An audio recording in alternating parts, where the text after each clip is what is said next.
Bu sizlarga motivatsiya edi lekincha. Okay, YouTube akkauntimni red qilib bering. 50 ta bo'lsa ham stream boshlayman, xudo xolasa. Jigarim, hali sizni hech kim tanimaydigan holatingizga stream qilib nima qilasiz? Hech kim ko'rmasa sizni. Stream yo'qdi degan streamer bo'ldi degan emas-ku. Sizlar nega shu narsani tushunmaysizlar? Dash 50 ta obunachingiz yo'qda, u 50 ta obunachini ham nechtasini o'zingiz bosgansiz, o'zingizga o'zingiz. Podpiska.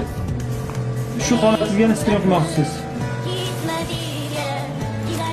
Streamni qachonki sizlarni kimdir ko'rishiga ko'zlaring yetsa yoqish kerak-da. Birinchi video qo'yish kerak, video, content, shorts video qilinglar, katta video qilinglar, bilmadim, qo'shiq aytib, klip qilib YouTube'ga joylanglar.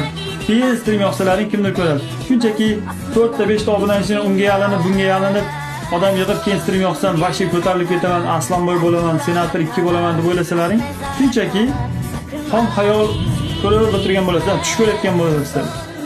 Bunaqa joyga video qo'yib olish kerak. Uyg'on, prinsessa deydi-ku. Uyg'on. Obunachini birovdan yalinib to'planmaydi-da. Obunachini video qilinadi, kontent qilinadi, mehnat qilinadi. Obunachi keladi.